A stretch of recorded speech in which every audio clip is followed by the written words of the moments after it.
if Trump does maintain his arrogance, if Trump follows hubris and puts a land invasion or invades Iran with 100,000 troops, they're essentially hostages. And when he can't extract the 100,000 troops, he will just nuke it because Iran's not going to let the troops leave.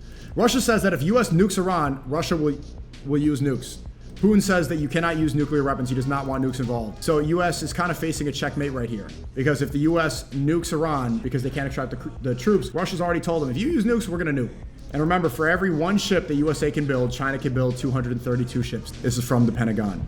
So basically, it's inevitable that World War III happens, and you can see how the chess move plays out. But this is a great video to understand how this is going to happen. Bro, you know what I really want to watch for like what's calling my name the most? There's lots of great videos from today. Dude, especially now that we see Netanyahu's visiting, I kind of want to start with the Iran trap. Go out of order, and then progress into this later. Yeah, I think let's start with here, okay? Let's start with here. Let's go see why. And this is uploaded in 2024. May 2024. This is a year before Trump bombed Iran for the first time. And now, for preamble, Netanyahu has just stepped off of his private jet and is meeting with Donald Trump. And I think that the war in Iran is imminent. I think this is the final crux right here. This is what's going to happen next. So let's go see why it is inevitable and why there's not much we could do. There's nothing really important in protesting or raising your cortisol. This is what was always going to happen. It goes deeper than just modern geopolitics to Trump or Netanyahu.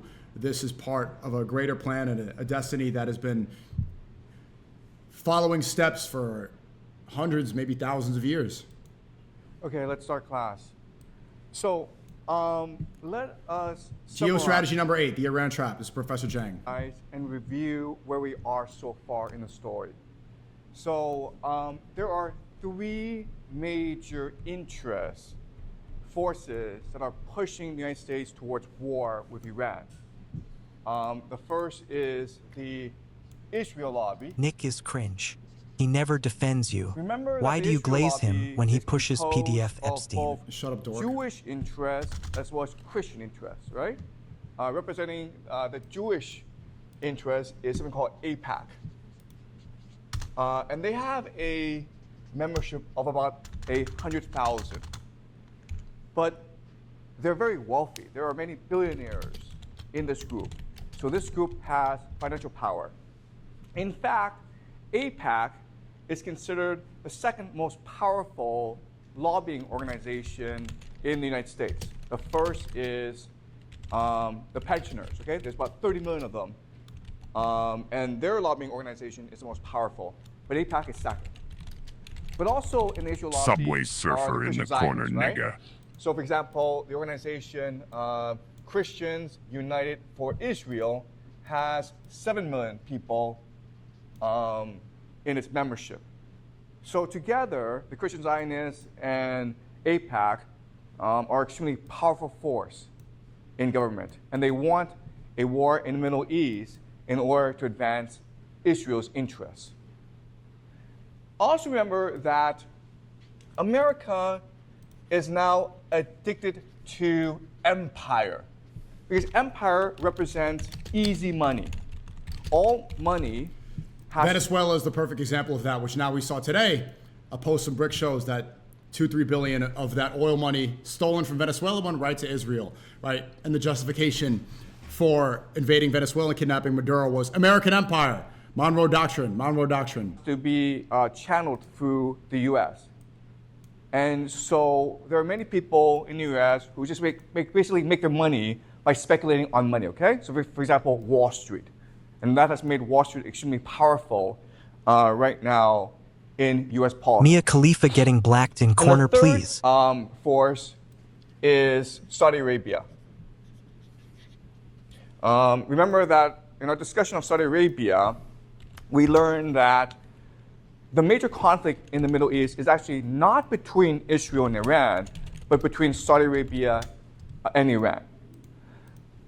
For Israel, Iran is a security threat because it supports Hezbollah and Hamas. But for Saudi Arabia, Iran represents a threat to its very existence. Okay? So Saudi Arabia must resolve the Iran problem soon. Wait, sorry, whose existence? Iran represents a threat to Saudi Arabia. Okay. All right. Now, How these three forces manifest themselves is through Trump, okay? So basically Trump is their champion. Israel And Saudi? privately, there's a man named Jared Kushner who is Trump's son-in-law. He's married to Trump's favorite daughter, Ivanka Trump. Okay? And Ivanka Trump literally converted to Judaism in that marriage, right? Because Jews are not supposed to, they're not supposed to betray the intermarriage. But obviously that one was probably looked over by rich Jewish Zionists. They saw how profitable that was. Keep a Christ-like mindset. This is not home. These worldly concepts and things hold no worth. Shut up, dork, and leave. Thank you, though. Yeah, they probably looked away for that one because of how strategically beneficial that was. But yeah, Ivanka Trump did convert to Judaism. So Trump literally has a Jewish daughter. Okay? And Jared Kushner happens to be very good friends with both Benjamin Netanyahu, who is the leader of Israel, as well as Mohammed bin Salman, who is the leader of Saudi Arabia. MBS. Now, Jared Kushner's father, Charles Kushner, was a very prominent sponsor of AIPAC. In fact, when Benjamin Netanyahu comes to stay in the United States... Also, you know what's funny to look back on? Do you know when Trump was saying that he wishes, you know, like the weird stuff Trump said about Ivanka, about wanting to sleep with her and stuff like that? People did move on from that very, very quickly, huh? He lives with the Kushner family. So one night, Benjamin Netanyahu had to stay in Jared Kushner's bedroom, and Jared Kushner had to sleep in the basement. Okay, that's how close they are. What the fuck? Why? And Jared Yo, Kushner, that just shows who's in charge. Like when you stay to guest at a house, Netanyahu stays in the master bedroom, and fucking Kushner stayed in the basement. Holy fuck, bro! What a power move. I know some Arabs would be like, okay, that is a sign of respect, but yeah, I don't know. Is friendly with MBS, the leader of Saudi Arabia, so friendly that when Jared Kushner started a private equity fund, Saudi Arabia invested $2 billion. Okay? So through Jared Kushner, these three forces are able to exert influence on Trump. As we also discussed, it's very likely that Trump will become president of the United States again in November, and he will pick Nikki Haley. Oh, he was right about this. As This is before his second term. VP.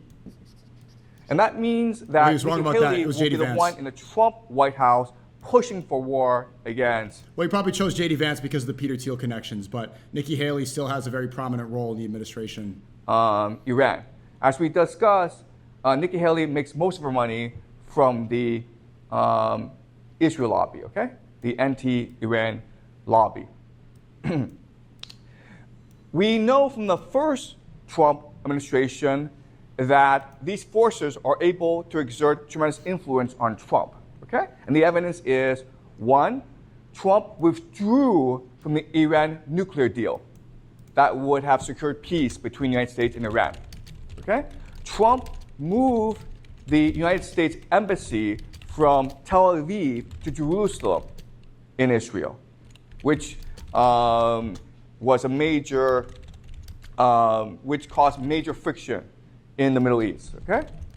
We also know that Trump ignored the fact that MBS killed a journalist, okay? So I don't know if we I also want to know write that Trump... Chad, a lot of that stuff, like, I love going to Saudi. It's like, I literally don't even want to write that down. SNEAKO, what are we learning today? Oh I love to know SNEAKO. Jake, we're learning about Iran and Trump and what's going on with the war, Jake. Has been very friendly with Saudi Arabia.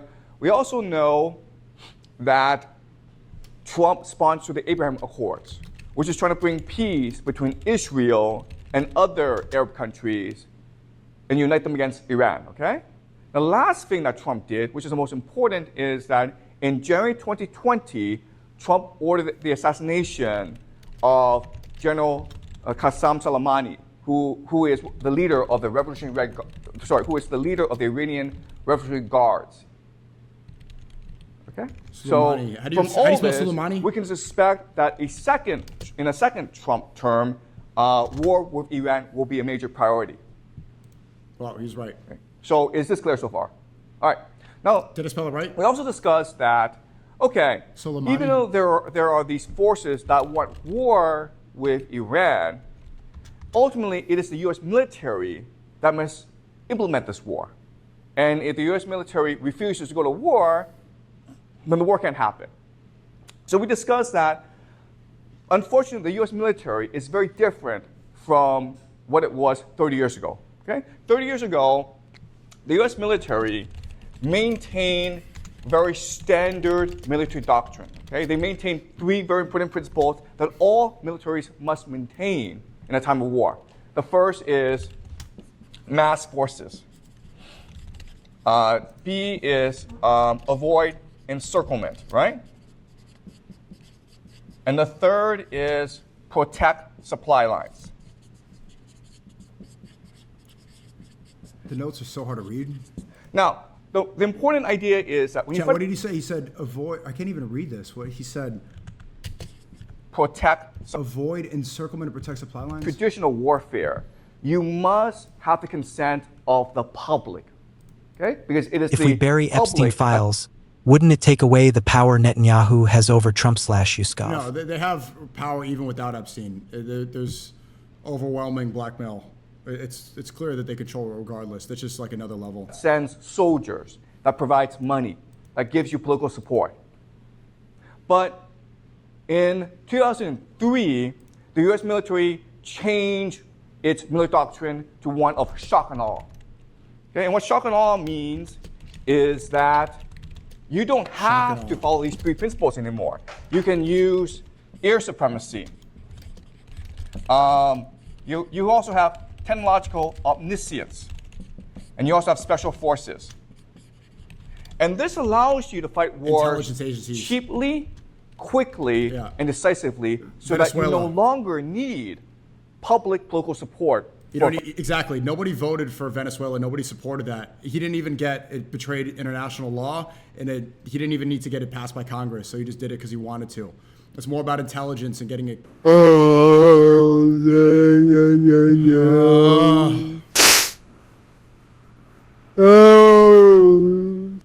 Okay, intelligence agencies fighting wars, and as we also discussed, this created the idea of hubris in the American military. So the American military, because of the 2003 war in Iraq, are confident they can win any war, any place, against any enemy. We know that this doctrine is actually not true. And we know because of something called Operation Prosperity Guardian. Okay? So a few months ago, the Houthis, which are a rebel group in Yemen, they started to attack ships in the Red Sea. Okay? And a lot of trade goes through the Red Sea. So the American military dispatched a massive naval force against the Houthis. Were the Americans able to defeat the Houthis?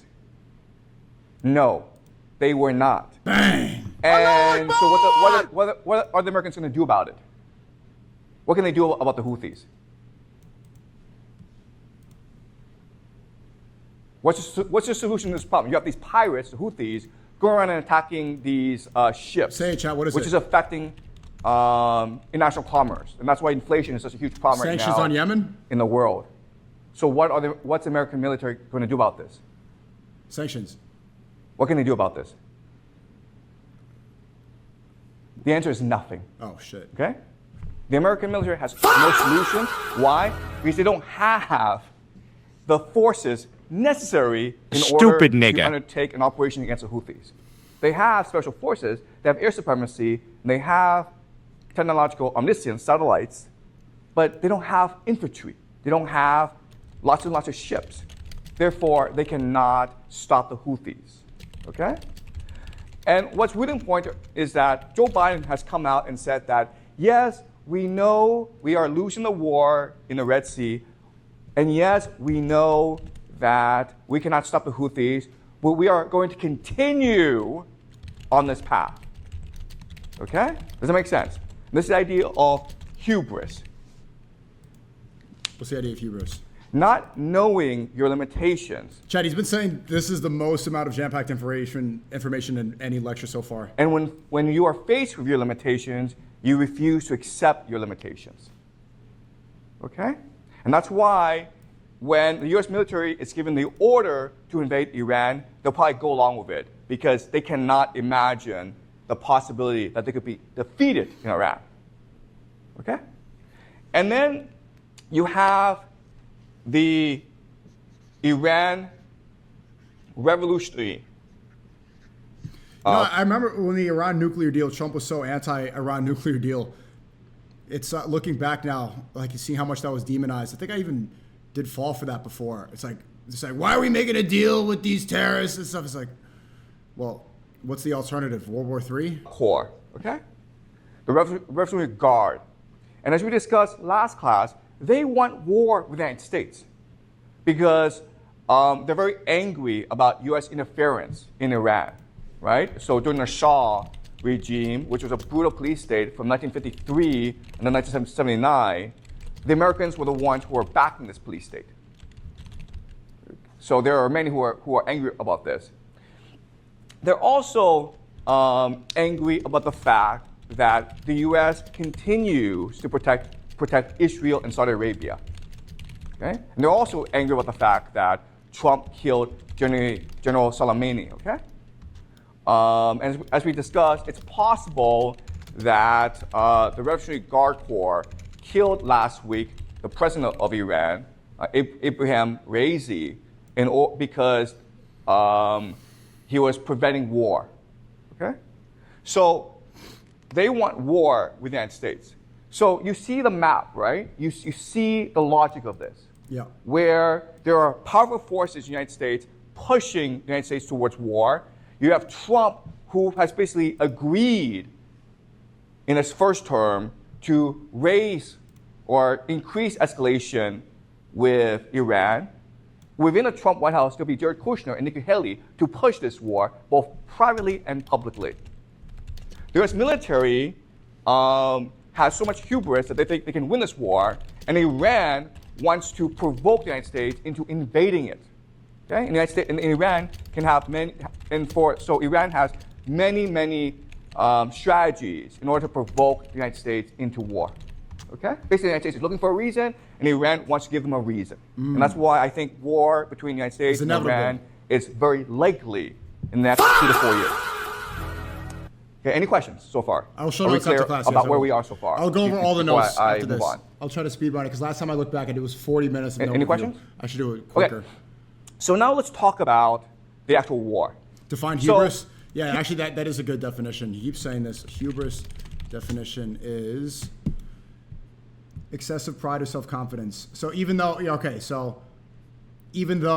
the U.S. lost against the Houthis and they couldn't do anything, they still have hubris. Bro, you cannot read anything he's writing on this whiteboard. It might as well be blank. But here, most of this is speculation, okay? But I'm using speculation in order to help us better understand what a war would look like, okay? So let's pretend that it's March 2027, okay? And Trump goes on TV. He announces Operation Iranian Freedom, a full-scale U.S. invasion of Iran, that's coming along with Israel, Saudi Arabia as its main partners, but the United Kingdom, UK will be involved, Australia will be involved, UAE will be involved, Poland will be involved. Okay, so you have many countries attacking Iran together. And Trump goes on TV and explains to the American public why the United States is fighting this war. Okay? And this is what Trump says. He's getting the call. First, he says that for the past year, there have been violent protests in Iran. You have religious protests, you have political protests, you have ethnic protests. Dude, he got it right. Like right now, you see the Mossad CIA, they're firebombing mosques. Everyone's saying, "Oh my God, look how bad these protests are." That just happened like 2 weeks ago, last week. The Iranian people are sick of the Ayatollah. They are sick of the dictatorship. They want democracy. They want freedom. And in response, the Revolutionary Guard are killing thousands of protesters. Iran is on the brink of civil war. Therefore, the United States has an obligation to protect the people That's exactly what's happening right now. of Iran. Okay? The people of Iran are praying. Marco Rubio is tweeting that we stand with the freedom fighters in Iran. We want to protect the people of Iran. God bless the freedom fighters in Iran. Democracy, democracy, democracy. For freedom and democracy, and the United States, the world's greatest democracy, must give them democracy. Me and B sent Okay, so the first 3 reason agents is to your little apartment. Good luck. What? Bitch ass nigga. freedom and democracy. Second, U.S. And intelligence. again, once again, the former CIA director said that the protesters were walking side by side with CIA Mossad agents. Former CIA director under Trump's first administration. So I don't know what other proof you need for the fact that intelligence agencies are controlling these protests. Along with Israeli intelligence, have discovered that Okay, well, okay. U.S. intelligence, along with Israeli intelligence, have discovered that There you go. for the CIA past Mossad. 2 years, Iran has been working very, very hard on developing a nuclear bomb. In fact, Iran is only 1 month away from having 3 nuclear bombs. Right. So that And the narrative is Iran should not have access to nukes, and Iran should have access to nukes. Why the fuck does Israel has nukes? America has nukes. Why are we dictating who's allowed to have nukes? And so why can Israel have a nuke but Iran can't? New York City, Can't. San Francisco, and Los Angeles could all be destroyed. Okay? So to prevent this, we must strike first to stop Iran's nuclear program. Okay? Third,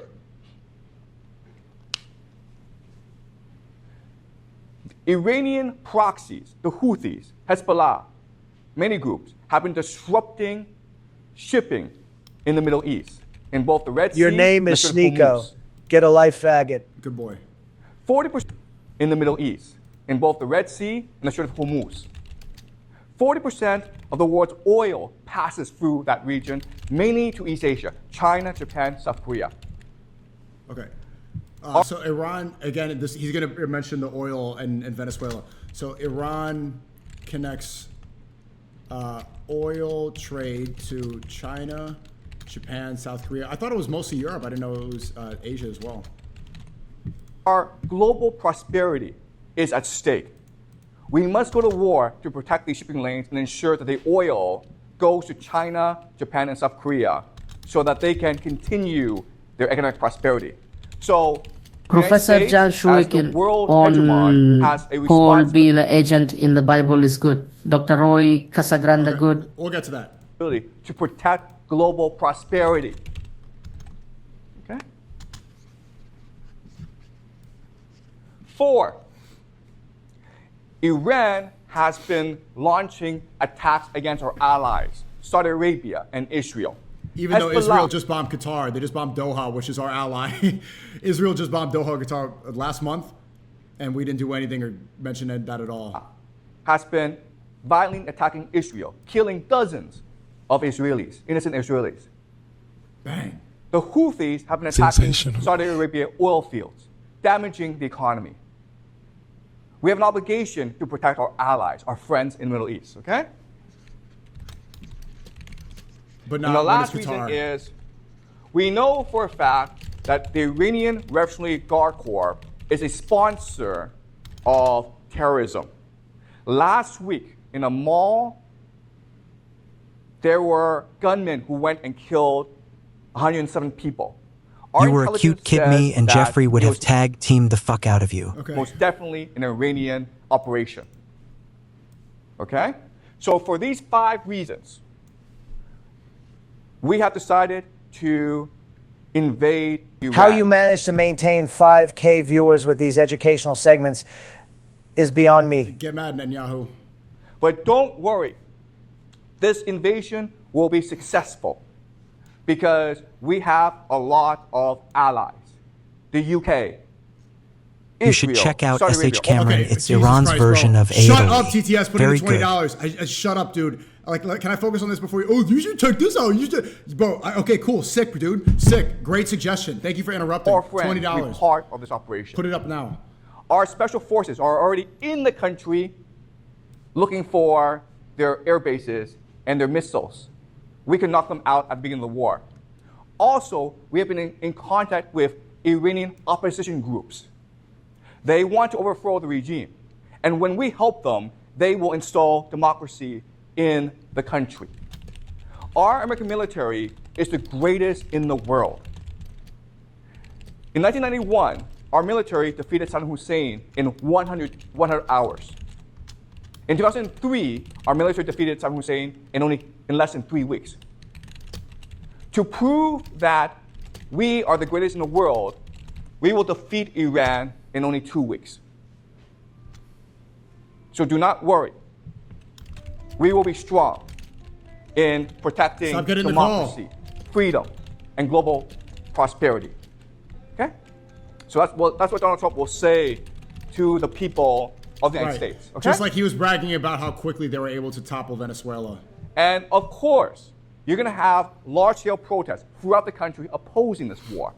But most people in the country will support this war. Okay? All right.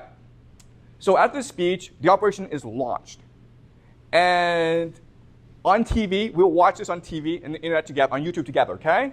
And we'll be so impressed. It actually might be tonight. It literally might be tonight, now that Netanyahu's in Mar-a-Lago.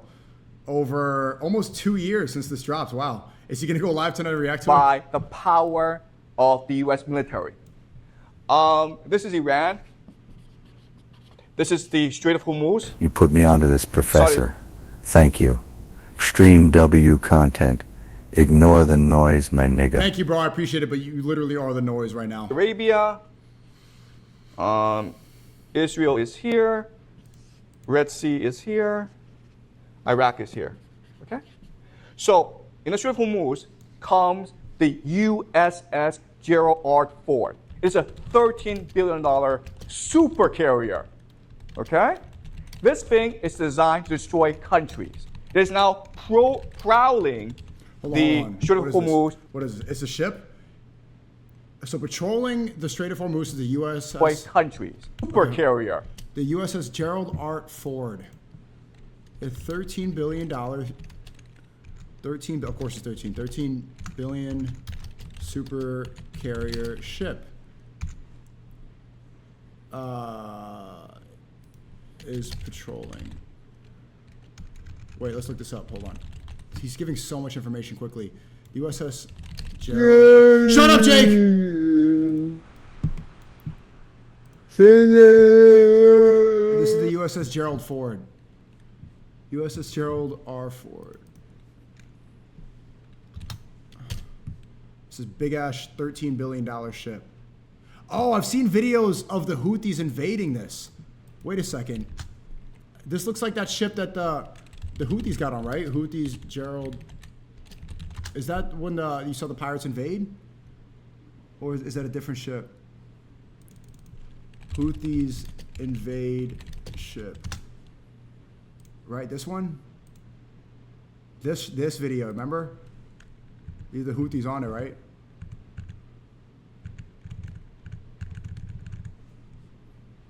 It's not the best footage. I have it in my stream intro, the little dark age. Yeah, this one. Yemen Houthis release video hijack. Oh, it's not the Gerald R. Ford, but something. It's like the same concept. It seems the Gerald R. Ford is bigger. Yeah, this footage here. Look at that. You guys ever see? What ship was this? What ship is this? You guys said it's Oh, that was just a ship. Oh, okay. Damn. You said it's like little kids taking over.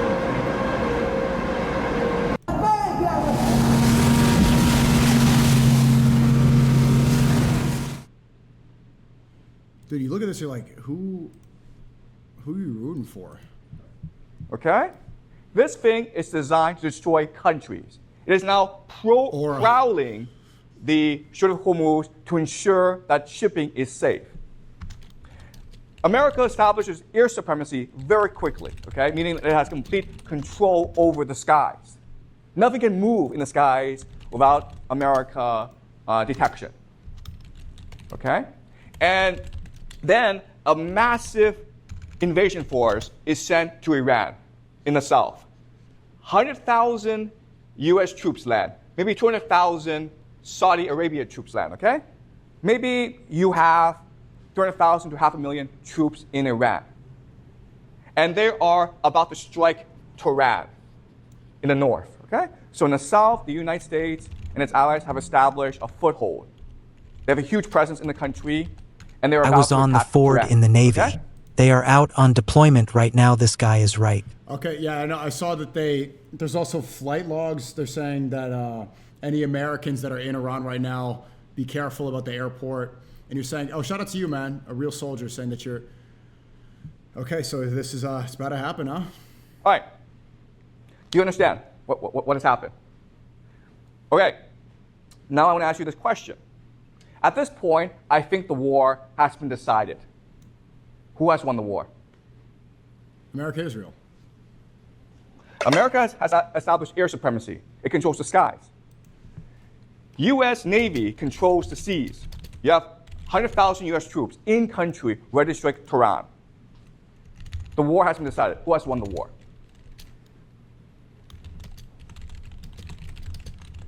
Okay, obviously this is a trick question. Obviously Iran has won the war. Why? Huh? Whoa, whoa, whoa, whoa. Why? What? What's the problem with this plan? Okay, this is typical American doctrine, shock and awe. This is how they fight wars. But there's a problem with this plan. What is it?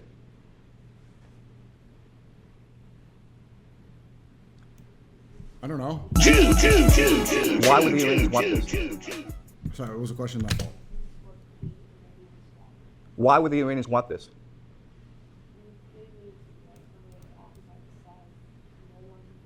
Speak up.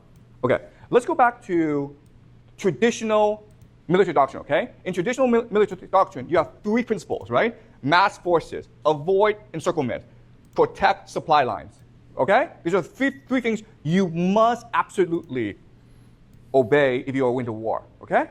So using traditional military doctrine, explain to me why the United States has lost the war right now. I'm in the Navy. I'm an ABH. My job in Puerto Rico right now. Wait for a flight to the Ford. What? God bless you, and I hope you're safe. So they're ready to dude, why would you sign up for the Navy so that you could die for Jews, bro? I don't get why you would do that. All blessings to you, and good luck if you get deployed, and good luck on the Ford. Exactly. First of all, they're encircled, okay? You know why? Because Iran are all mountains. It's a fortress, okay? Meaning that to get these troops into the country, you have to airdrop them, right? But guys, once you're in the country, you can't get them out of the country. You understand? Okay, so that's the first problem. They've been encircled, right? What's the second problem?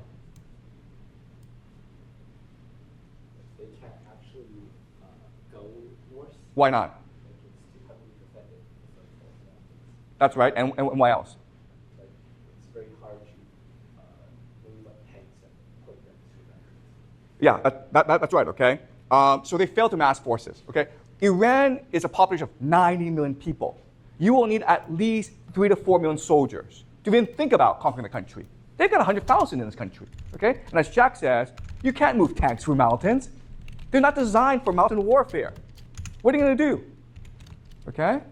So they can't mass forces, and they've been encircled, and what else is the problem? And this is the biggest problem. I don't know. Exactly. They cannot be resupplied, okay? They have no supply lines. For them to be resupplied, airplanes have to drop ammunition, food, into the country. But again, Iran is all mountains. So it's very easy for Iranians to shoot down the airplanes. Does that make sense? When you pass through mountains, you can't see what's on the ground. A random guy with a rocket launcher can just shoot down the helicopter, okay? Which is what the Afghans did against the Soviets in the Afghanistan war. And that's why the Soviets lost the war.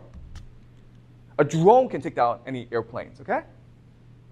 So, in other words, Everyone's these saying I'm guys capping. are I'm not. God trapped. bless you, SNEAKO. I'm an Abhan in the Navy. God bless you, bro. Be safe, bro. That you for think what they're you do. soldiers, but they're not. What they're I really mean, well, thank you for trying to do the right thing. are hostages. Okay? What? Wait, say that one more time. They're not Hostages. So You think they're soldiers, but they're not. What they really are hostages. Iranian soldiers are hostages? Okay? Or American soldiers? Does that make sense? You have too many people in the country, so you can't get them out of the country, but you don't have enough people to actually launch a strike against Tehran. You can't resupply them. And they've been encircled by Iranian forces. All right? Does that make sense? Okay. Okay? American troops would be hostages. Okay. Now, the logic of having 100,000 US troops in the country is that once in the country, all the resistance to the regime will rise up And there's a and lot. strike against Tehran. There's a lot. The Iranian army will mutiny against the country. Okay? That's the hope. Why do we think this won't happen? I don't know. Why won't the Iranians revolt against their government? Why don't they want to revolt? That's right. Okay, so Iranians hate Americans. Okay, remember that Iranians remember the Shah. From 1953 until 1979, the Shah, the American-supported Shah, was running a brutal police state. So brutal that everyone in Iran revolted against the regime. Okay, that's number one. Why else would the Iranians not support the Americans? Why? That's the first reason. Iran has a bad history with America. Why else?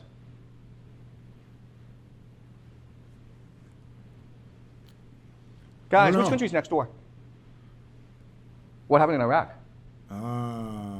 They saw America destroyed Iraq. a million civilians. In 2003 and 2011, America was there destroying the country. America said that it would bring freedom, democracy. It would bring prosperity. It would bring wealth. Yeah. But instead, it just destroyed the country. How'd that work out? American soldiers were running into houses every night, Killing civilians. pointing guns at children, Yeah. destroying homes, and arresting men for no reason. Yeah. Okay? Iranians saw all this on TV. They heard about all this from neighbors. Okay? So they know that if America comes, it's to destroy the country, not to bring freedom, democracy, not to bring prosperity, it's to destroy the country. That's why they're going to fight. Okay?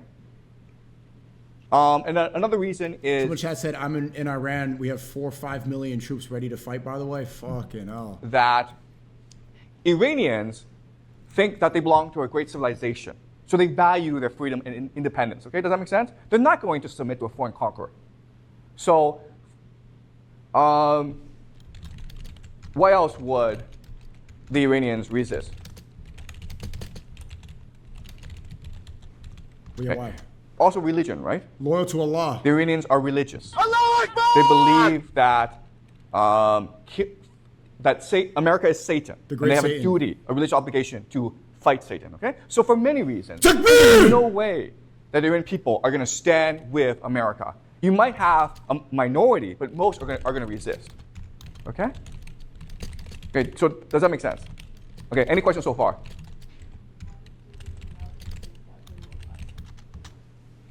Okay, so that's a great question. Why would the Americans think that the Iranian people will rise up? And the answer is that they need to justify the invasion. Does that make sense? They have to have a logical explanation for why this invasion will succeed. Because one of the criticisms against them will be like, you need 4 million people to invade Iran. They don't have 4 million soldiers. They have at most 1 million soldiers, okay, total throughout the world. They have about 60,000 in the Middle East. So they can't get 1 million soldiers. So the only explanation is, okay, well, we're going to pretend that once we invade, the people of Iran will support us. Do you understand? So it's not based on truth, but it's a explanation for why the invasion will succeed. Does that make sense? Not really. Someone in the chat explain. Yo, Amber, speak up. Oh, that's a great question. Okay, so that's their propaganda. But do they actually believe this? And the answer is hubris, okay? They do believe this because they have hubris. And again, it's hard because we're not in their position. But once you're in that position where you have access to nuclear weapons, when you can kill anyone in the world, when you can see everything in the world, it makes you think you're God. Okay? And we remember, like last semester, we were reading the Greeks. And The Greeks believe the worst thing is hubris. Because it makes you think you're God, but you're not God. And you're going to get into a lot of trouble if you think you're God, okay? Does that make sense? Okay, all right, any more questions?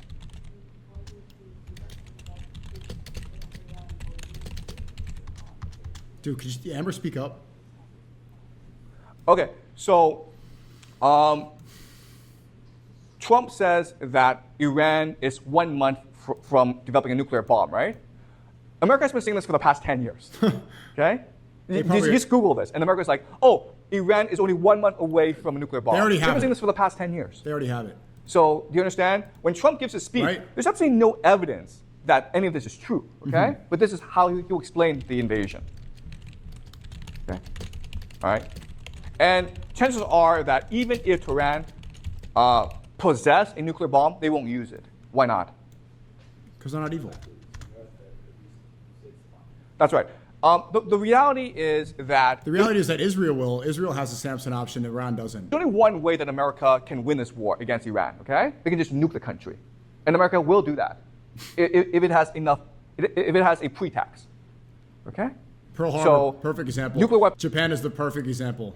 is something that Iran is very afraid of, okay? So, does it make sense? All right. So, this becomes, so American soldiers are trapped in this country, okay? So now the question then is, wait a minute here. Why would America do something so stupid as send 100,000 soldiers into the country for no reason and get them trapped? Okay? So that's a question. And what I want to do now is make you the argument that there are two ways that we can prove or provide evidence that this is true, okay? The first is historical analysis. Historical analysis means that are there historical examples like this? Japan. Okay? Please Are say there Japan. historical analogs? Hiroshima, Nagasaki. Am I a genius? If there are, then this could be true, okay? The second method is through game theory analysis. Why would the actors who are rational do something as stupid as trap 100,000 American soldiers in Iran? All right? So we'll first do historical analysis to find historical analogs, examples, sort of similar to this. Hiroshima, Nagasaki. And then we'll look at game theory to try to reason out the motivation of the actors. Okay? So let's first look at game theory. Oh, sorry. Let's first Circle look at historical analysis. Okay. Okay. So Let's see. the year is 415 BCE, okay? In Athens. Remember that we studied Thucydides, the Peloponnesian War, last semester, okay? So we will now discuss the Peloponnesian War. The year is 415 BCE. And for the past 17 years, Athens have been fighting a brutal war against Sparta, okay? It's a stalemate. And then for whatever reason, a man named Alcibiades, okay, I don't know how to spell has a that. suggestion. Okay, and his suggestion is to win the war against Sparta, let's go invade Sicily. And Nicias, his opponent, is like, why the hell would we want to invade Sicily? It's far away. And Alcibiades is like, well, because it has a lot of money. And if we invade the country, we can take their money. Okay? And it turned out, by making this argument, the people of Athens really support this argument, okay? Because the reason why is war was costing them a lot of money. And they become addicted to the easy money of empire, okay? So they want to fight this war. So Nicias has this great idea of how to convince people not to go to war, okay? And what he says to the people is, okay, guys, I know you want to fight this war. I know that you think this war is a good idea, but Sicily is a huge place. It has a navy. Therefore, we need a massive expedition force against Syracuse. He said historical analysis. I thought he said circle analysis. Oops. His pronunciation's hard sometimes. Historical analysis. Circle analysis. In Sicily, okay? We need at least 5,000 soldiers. That's a lot, okay? Because the total Athenian population is about 50,000 people, okay? 5,000 soldiers is a lot for Athens. And we need about 100 ships. And the idea is Nicias is trying to scare people into not agreeing to not fight, okay? That's the idea. The Athenians say, that's a great idea. let's send a massive force against Sicily and Syracuse so the war can be won just like that, okay? Shock and awe. Shock and awe. So the problem, though, is that never before in its history has Athens sent a large expedition force against another power. Okay, does that make sense? 15 When the TCS. Persians invaded, they were invading Athens. Athens didn't go invade Persia. So when you have sent a massive expedition force against another country, what is your number one problem? I don't know. What is the thing that you must resolve? But the Athenians didn't really think about it because they had absolutely no experience I don't know, Jang. in fighting a foreign war.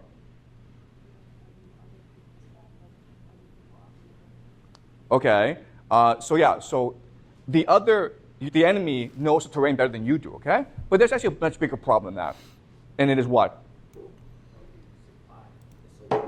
Okay, the biggest problem is resupply. And this is something that the Athenians didn't think about because they never thought, they never fought a war like this before, okay? So they sent this huge expedition against Sicily. And Syracuse, which was a naval power, were surprised because they were like, why would the Athenians want to invade us? Okay, so for the first year, the Athenians were destroying the Syracuse army. And the Syracuse army had to retreat back into their city, okay? And so the Athenians laid siege to the city. Okay, the Athenians, Syracuse is here, the Athenians are here. Major mail real quick, and this is exactly what we're talking about. We'll go back to historical analysis. So Netanyahu meets Kushner and Witkoff ahead of Trump's sit-down. The prime minister got a briefing at the Blair House on last Friday's Iran talks. Meanwhile, Trump told reporters he thinks Iran wants a deal on its nuclear and ballistic missile programs, and he would be foolish not to take one. So he wants to take a deal. He doesn't want to go to war. Netanyahu flew in, says, nope, we need war. Regulated. We don't need it regulated. We need bombs. War. War good. Trump is publicly mentioning missiles again. Let's shift with watching source TY. So is there a live stream of this? We can get into it now. Look at this. Ooh, man. And the Athenians control the sea, right? Okay? So this situation is very similar to this situation, okay? Do you understand?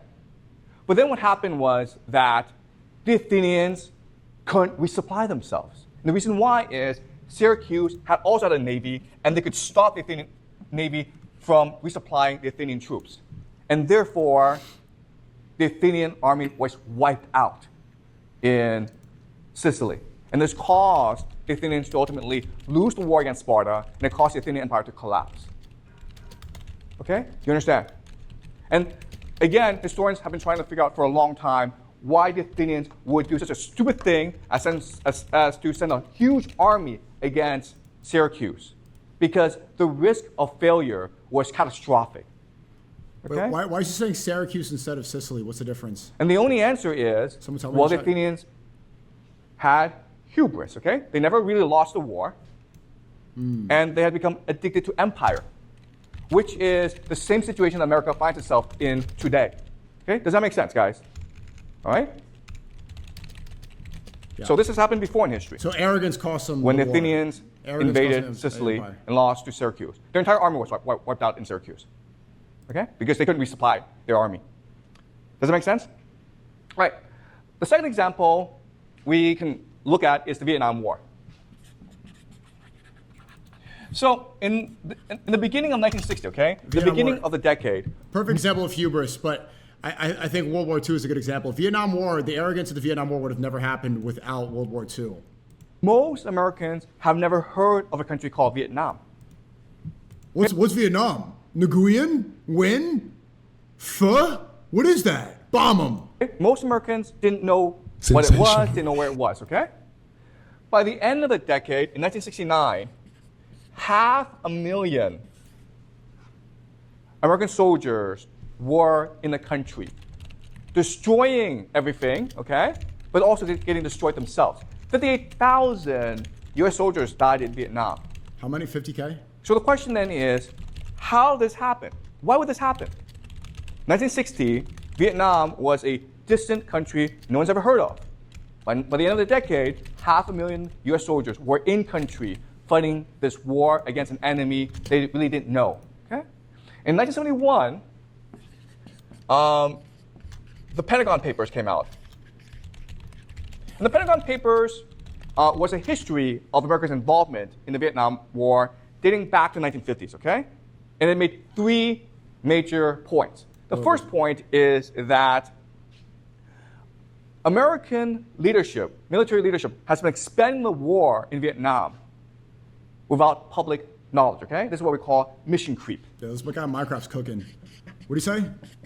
So maybe at first they sent some observers Mission to creep. the country, then they sent some advisors, then trainers, then soldiers, okay? So mission creep. Slowly over time, things escalate.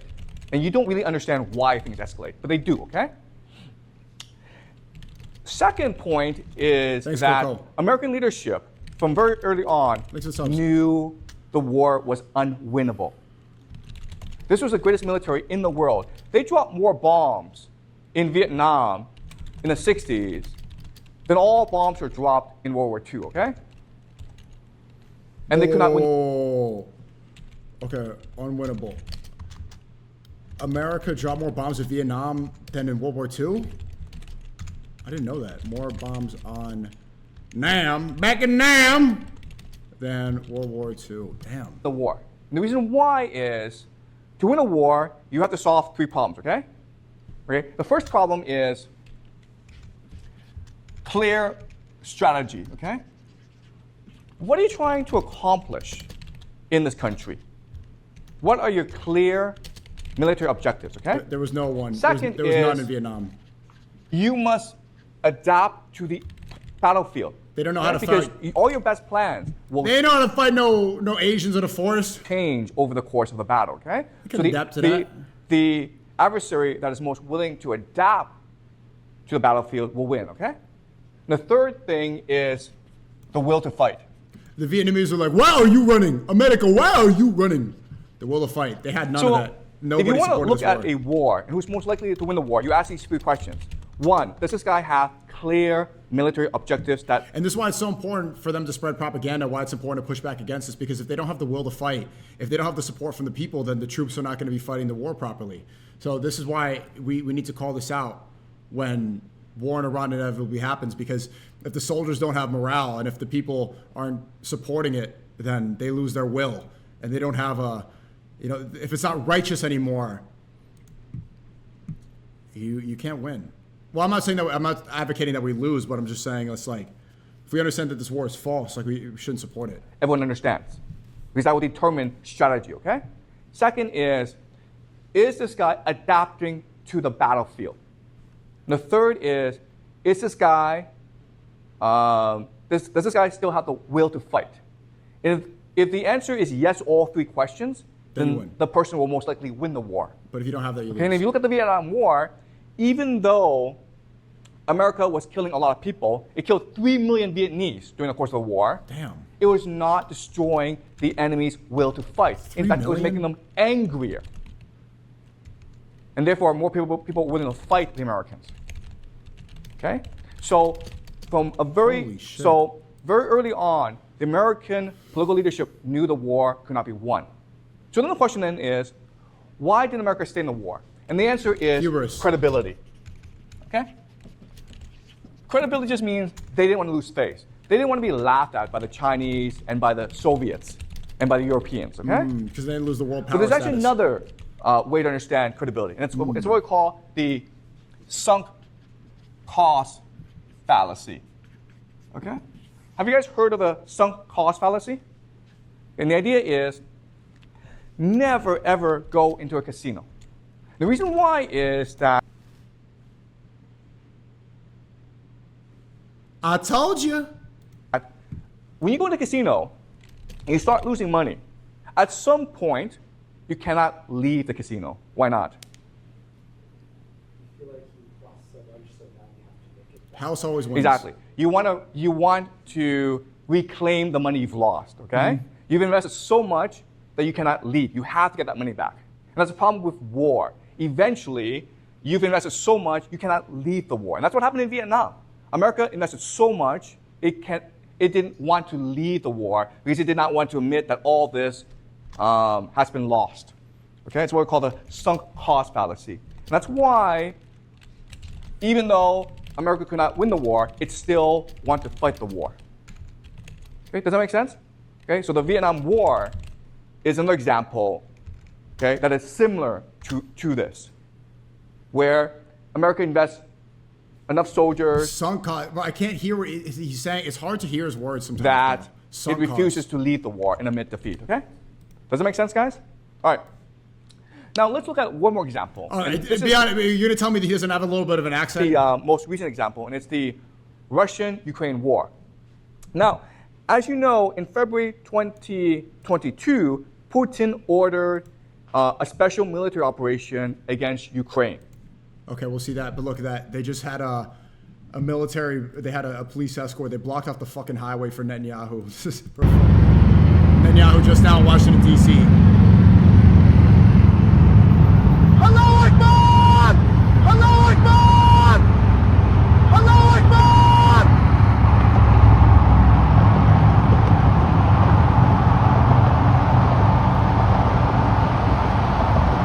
Which one is he? This one?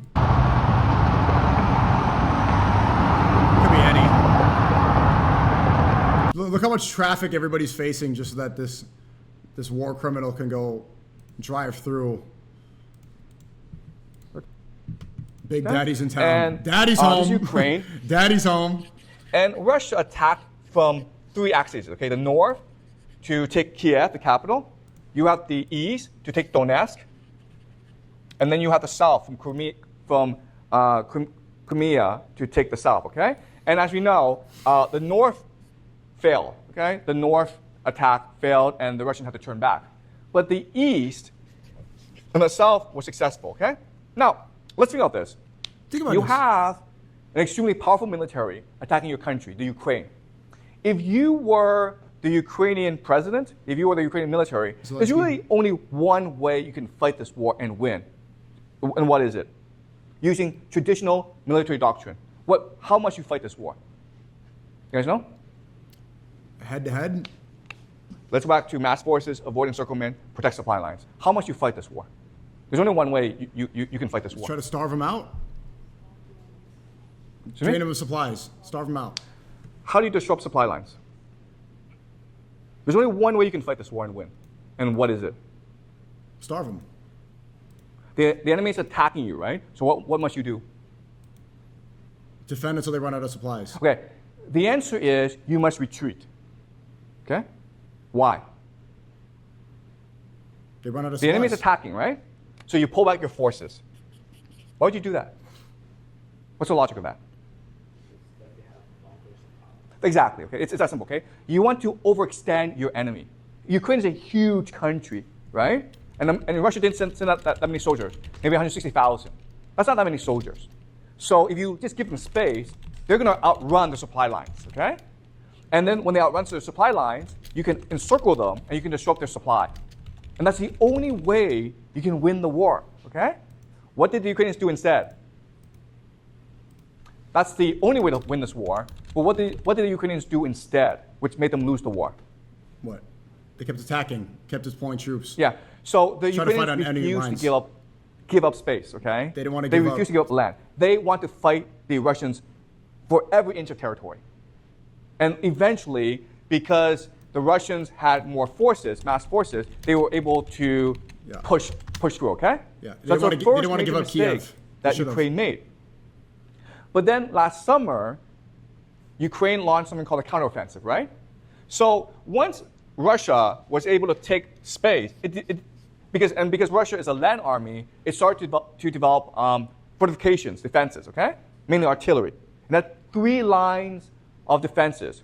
And in the summer offensive, the Ukrainian military, for whatever reason, sent tens of thousands, hundreds of thousands of soldiers against this artillery, and the Russians blew everyone up, okay? It's not funny. Now, here's a question. Why are the Ukrainians doing this? They've lost the war now, right? They have no more Hubris. soldiers. Right now, Arrogance. the average age of the Ukrainian army is it's over 40 years old. They have Damn. guys in their 60s and 70s fighting in the Damn. military. They don't have enough manpower. The war is Husband lost. age. Why would the Ukrainians do this? First of all, why would they fight for every inch of territory? And why would they launch a counteroffensive against a superior enemy? The sunk cost fallacy. Sunk cost fallacy. What's the problem? Sunk cost fallacy. Okay, the first is the president Zelensky, the guy's a TV actor, okay? Which means that he doesn't think strategy, he just thinks what looks good on TV. So for the first 2 years of the war... Chat, you know who else is a TV actor? Donald Trump. You know who else only knows how to win on TV? Went through marketing? You know who else had a reality TV show and understands it like Zelensky? Is Donald Trump. No, not Osman, you fucking idiot. Watching this on TV, right? And it looked as though the Ukrainians were going to win this war. Spomenko? Right? I remember like 2 years ago, people were saying that the Ukrainians are going to march to Moscow and overthrow Putin. People were saying that. Okay? And the reason why is that Zelensky is a master of public image manipulation, okay? Right. He was distorting reality for people through television. The problem with that, though, is he going to make the Trump analogy? It's not reality, guys, okay? Yeah. The reality on the ground is very different from TV, okay? So who else is like Zelensky? Trump. In this world? It's Trump. Trump is exactly like Zelensky, okay? Do you understand? Trump is also concerned about what looks good on TV. He's like, I must look strong. We must look as though we're winning this war. He doesn't really care about strategy, okay? Okay. So, I got it. Because of this, it's very likely that he orders a land invasion of Iran because it would look good on TV, okay? So, the problem with Zelensky is he cared about what looked good. Sorry, nigga. Netanyahu is going to release the tapes if I don't send you to die for Satan. Okay, looks good. Thanks for the 20. What? But you also have other problems, like you have extremists in the Ukrainian military, okay? And guys, these extremists, they're Nazis, they're neo-Nazis. And so the traditional understanding of Nazis are people who kill Jews, okay? But the Russians don't understand Nazis that way because remember, Germany and the Soviet Union fought this war. So the Russians understood Nazis to be enemies of Russia who want to kill Russians. And there were many neo-Nazis in Ukraine. They hate Russia. They want to kill as many Russians as possible. Okay? And they're the ones who are pushing for as much war as possible. Okay? So you have these extremists in the Ukrainian military. Okay? The last reason is NATO. So it's an open secret that NATO is helping the Ukrainian military against Russia.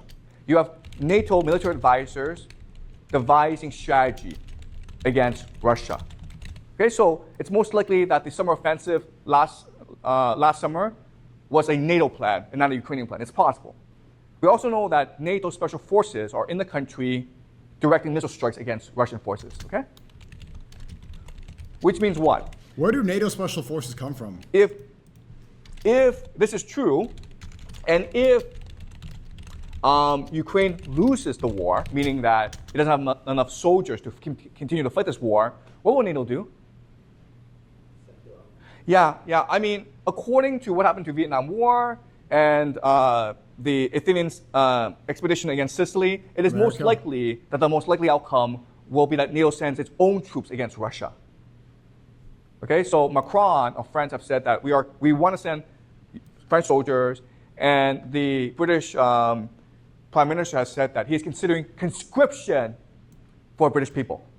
Okay, which means that young Mandatory. British citizens will be drafted into the army to fight Russia. Wow. All right, so these are three historical examples that are very similar to what could happen in Iran. Okay, does that make sense, guys? Why do they hate Russia so All right, much? any questions before I continue? Is it because Russia's independent from Israel?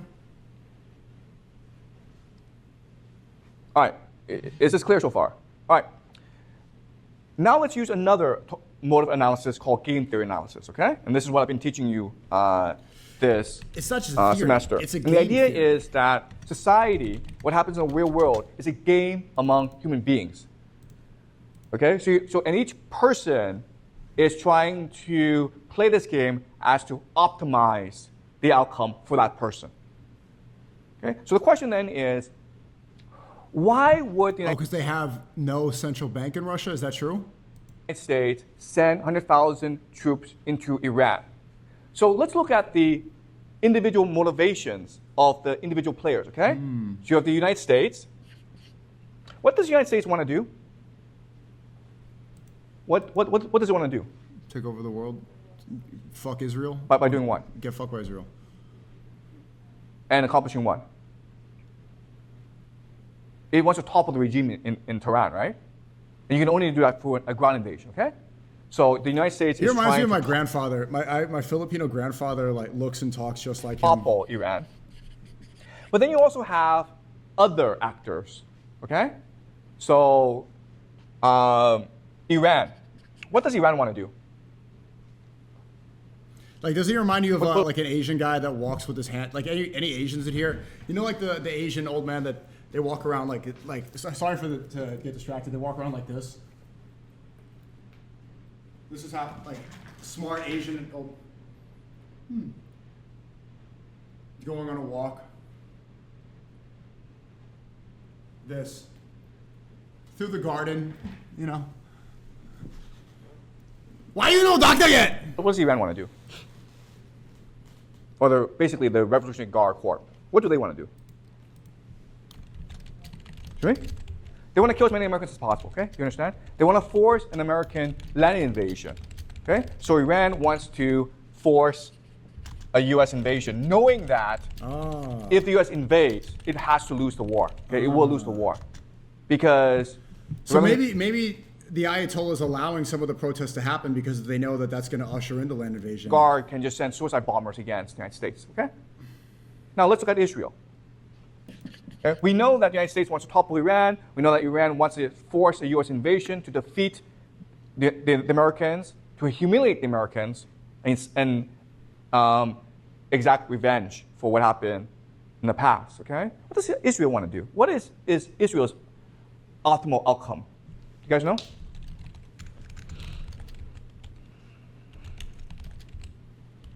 If you're Israel, what do you want to happen? Say it. Okay, Just for the so proxies you want Iran defeated, okay? And then what do you want to happen? You want Iran Take over the defeated, you world. want the proxies defeated, and then what do you want to happen? Take over the world. Greater Israel. Take over the world. Greater Israel. Do you want the United States to stay in the Middle East? Yes. Well, temporarily, long term, no. Temporarily, yes. Long term, no. What happens if the United States? What happens if the United States and Iran both lose the war? I mean, Iran is destroyed as a country. The United States is destroyed as a military presence in the Middle East. What would Israel happen? wins. Israel takes over the Middle East. Global superpower. Israel becomes the top dog in the Middle East. Do you understand? Sensational. Okay? Israel can now control the entire Middle East. So the optimal outcome for Israel is Iran and the United States are both destroyed. Wow. Okay? Do you understand? How about Saudi Arabia? What is their optimal outcome? Saudi Arabia also gets toppled. Exactly the same as Israel. Exactly. Okay? You understand? Oh, Saudi Arabia Okay. wants that, but Which will leave the Middle East to Saudi Arabia and Israel. But Israel is a far superior military than Saudi Arabia. Saudi, yeah. Okay? Remember, it's very easy to blow up Saudi Arabia. They have oil fields. Okay, not that easy to blow up Israel. So Israel becomes a top dog. You understand game theory? In other words, all the major participants want an invasion of Iran. Okay, but they want different outcomes. And so right now, Saudi Arabia- Israel's tricking and making it seem like the U.S. and Israel are going to work together and be best friends forever, and Trump and Netanyahu are going to keep their dicks in each other's asses forever. But in reality, Israel does not give a fuck, and they just want to use us. They want to use us as a very easy pawn to just take over the world. Israel most benefit if this situation happens, where you have 100,000 U.S. troops in the country and they can't get out, okay? Because it becomes sunk cost fallacy. The United States can only pour in more soldiers. He's Okay, right. does that make sense? All right. Great breakdown so So far. is this clear to you guys? Okay? You can either use historical analysis to get to this outcome, but you can also use game theory to get to this outcome. Any questions so far?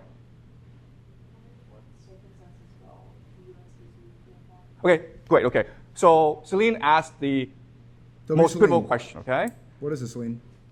the United States has nuclear weapons, which is its ultimate trump card, right?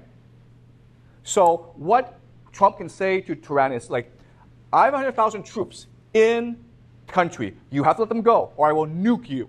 Okay? Do you understand? Trump can say that. Listen, I'm Trump. I'm Donald Trump. I need to look strong. I have 100,000 troops in the country. I can't get them out of the country. So he says to Tehran, you either let them go, okay? You either guarantee him safe passage out of the country, or I will nuke you. Right? So that's what will happen. That is what Donald Trump will do. Once the situation arises, the only way for Donald Trump to save face is to threaten Tehran and says, you either let my guys go, or I will nuke the entire country. Right? So, how does Tehran get out of this situation? How do the Iranians protect themselves against this possibility? Because you're absolutely right. This is exactly what will happen if this situation will arise. Trump will respond with nuclear weapons, with a threat of nuclear weapons. So what must the Iranians do to protect themselves against this possibility? Who can help the Iranians now? Russia. Okay, do you understand? So before this war happens, Iran and Russia must come to an agreement where Putin says from the onset, no one is allowed to use nuclear weapons. Okay? If Iran uses nuclear weapons, I will nuke Iran. If the United States uses nuclear weapons, I will nuke the United States. If you use nukes, I use nukes. If Israel uses nuclear weapons, I will nuke Israel. Okay? If Putin says that, how will the world react? If Putin says this, you are not allowed to use nuclear weapons, how will the world react? But with nukes. He's a hero, right? He saved humanity. But because he says this, the United States is now trapped. Okay? You understand? And so this becomes a black hole for the United States, where they can only send in more troops. They can't get any troops out. They can only send in more troops. What's the problem with this? What's the problem with sending in more troops? They just keep dying. Ukraine problem. No, there's actually a huge problem with this idea of sending more troops. What is it? Someone explained the Russia involvement a little bit better, so I could write a note for that. So Russia says, if you use nukes, we'll use nukes. If you use nukes on Iran, if U.S. nukes Iran, Russia will use nukes. Right? Okay. Okay, you can't, like, no one wants to go fight, you understand? The military cannot recruit soldiers, all right? But even if you did have enough troops, as Jack says, you can't resupply them. Why? Why can't you actually resupply your army? Why not?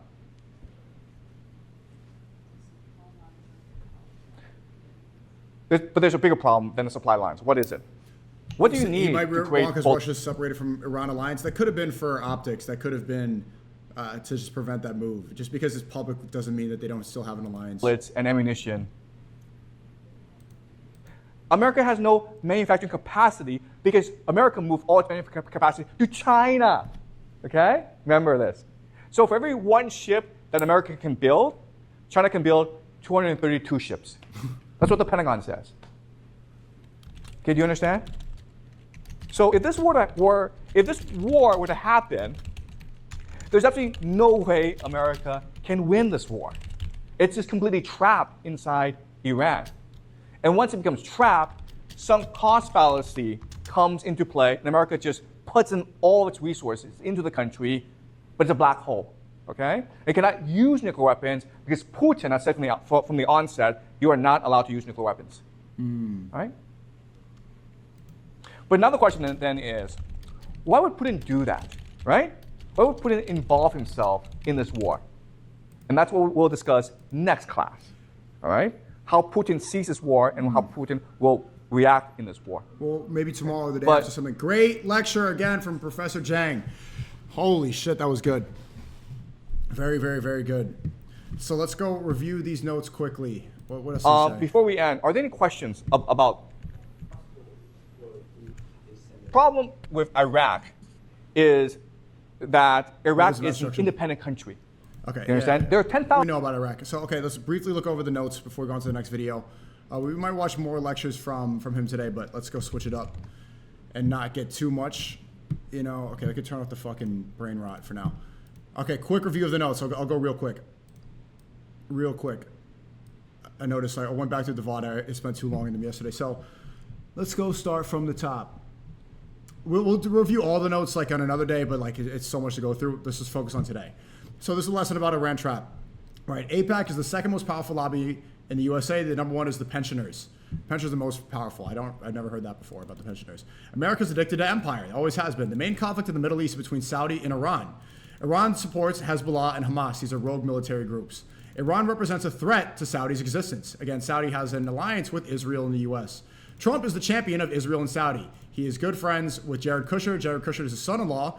Jared Kushner is friends with Mohammed bin Salman, MBS, and Netanyahu. MBS, King of Saudi Arabia, Netanyahu, Prime Minister of Israel.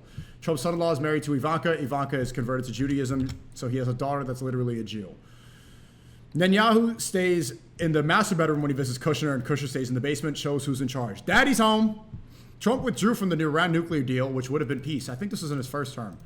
Trump moved the U.S. embassy from Tel Aviv to Jerusalem. This is highly controversial. People got really upset about that, right? They moved the U.S. embassy from the capital to the holy site. Trump ignored the fact that Saudi killed journalists. Didn't matter to him. In January 2020, Trump ordered the assassination of Soleimani.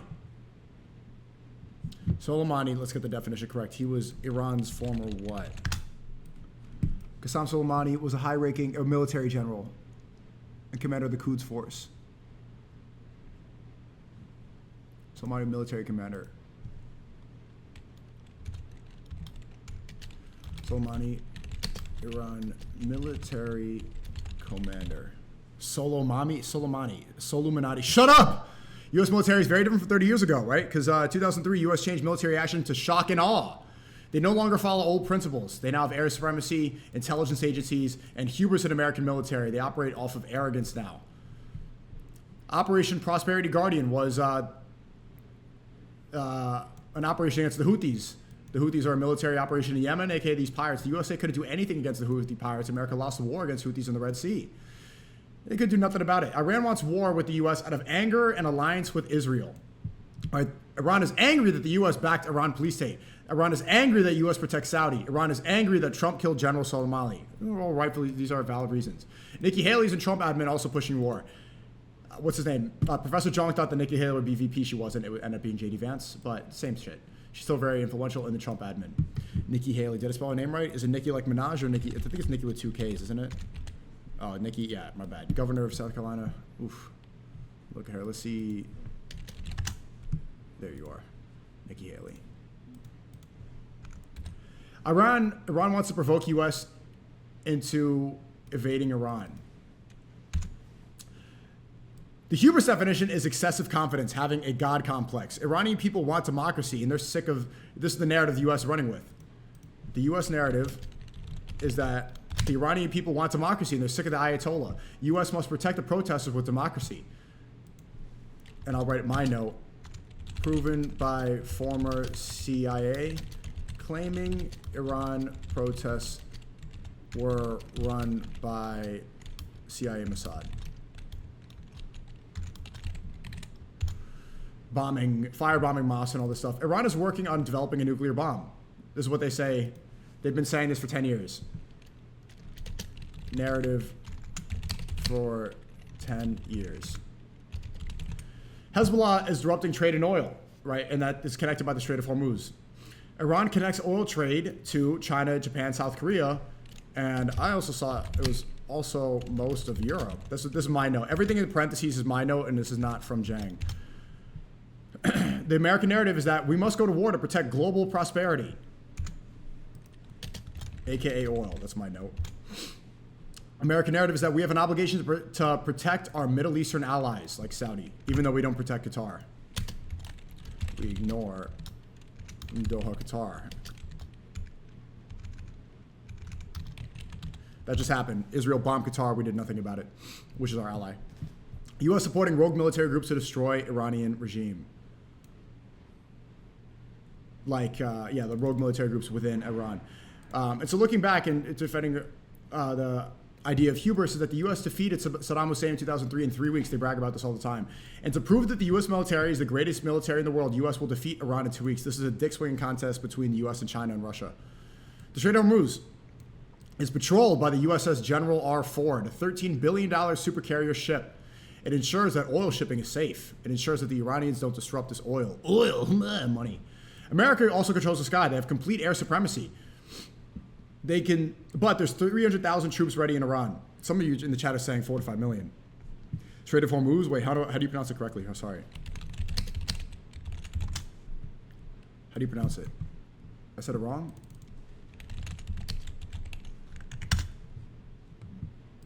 Hormuz. I said it right, dumbass. Wait, did I say straight instead of straight? Where? Where's the straight? I told, yeah, I said it right. To prove you, U.S. 100,000 U.S. troops are ready to strike Iran. Surrounding Iran, though, is all mountains. So Zhang's thesis is that Iran wins this war. He thinks Iran wins. To deploy U.S. troops, you need to airdrop them. Go, go, go, go! They got to hop out of a helicopter. And also, there's no resupply line. So this is, once they're in there, they're basically hostages. Right? There's 90 million Iranians, which means you need equivalent to 3 to 4 million troops to conquer these 90 million people. It's easy for Iran to shoot down the airplanes because of the Iranian mountains. They have all these drones. They could easily shoot down the planes, he says. American troops would essentially be hostages in Iran. America's hated by, well, I should write down that it's a philosophy.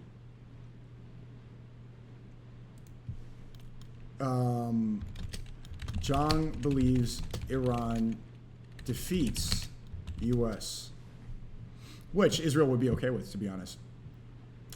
So why? Why would Iran win? So these are the reasons why.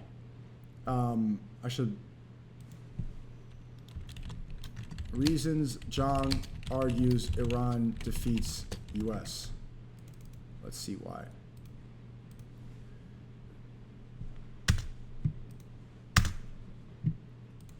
$90 million Iranians need 3-4 million troops to conquer. Easy to shoot down planes. American troops would essentially be hostages. America's hated by Iran because Americans supported the Shah. The Shah killed a lot of people, blah, blah. I'm not going to get into that right now. Iran hates America because what happened to Iraq, right? 3 million innocent civilians. Iraq, all these people in homes where they put guns to children's heads. Iraq was a disaster.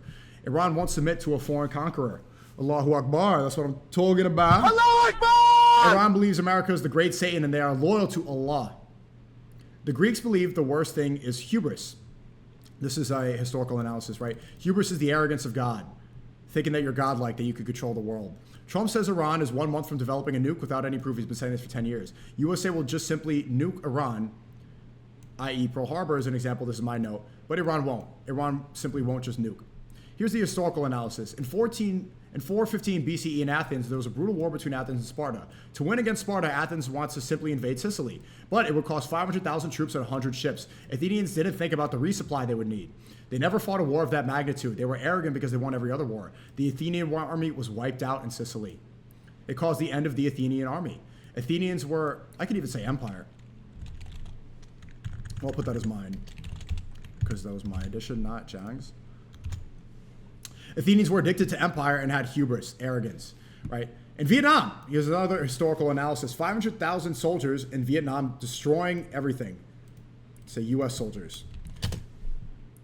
But they were also getting destroyed. They were destroying all of Vietnam, and their soldiers were also getting died. 50,000 American troops died. In 1971, the Pentagon Papers were released, revealing, most importantly, that American leadership understood this war was unwinnable early on. They knew from the get-go, we are going to fucking lose. I'm going to bold this. This is the most important takeaway from that.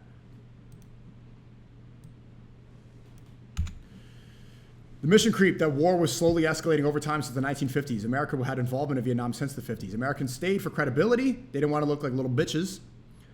America dropped more bombs in Vietnam than in World War II. Incredible stat right here.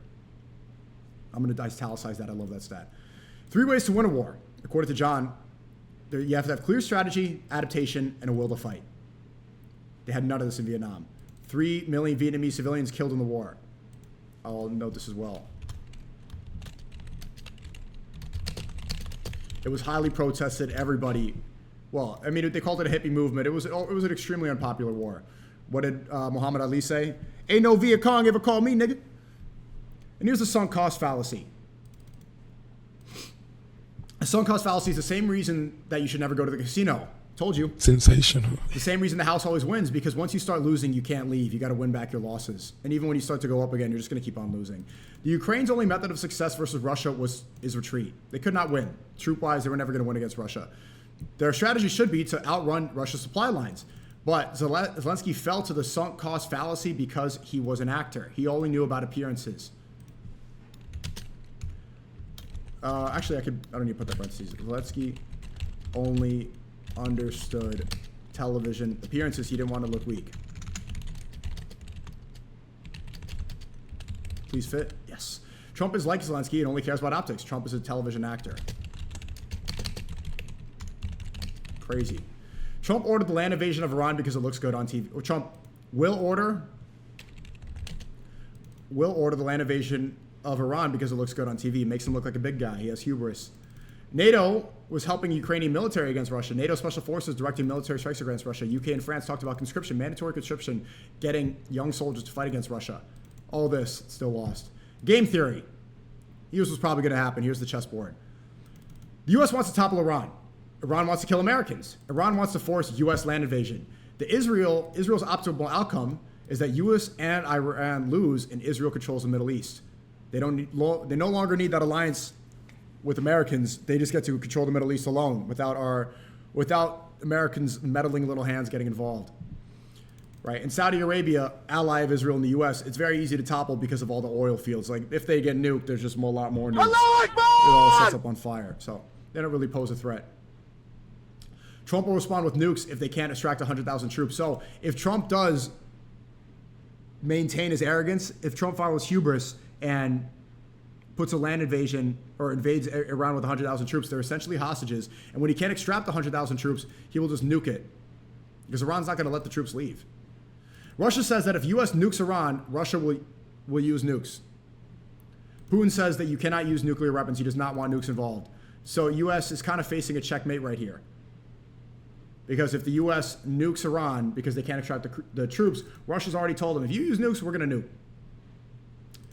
And remember, for every one ship the USA can build, China can build 232 ships. This is from the Pentagon. So basically, it's inevitable World War III happens, and you can see how the chess move plays out. But this is a great video to understand how this is going to happen. So, again, a lot of this is speculation and stuff, but John has been right about a lot of this stuff, and I really enjoyed this breakdown.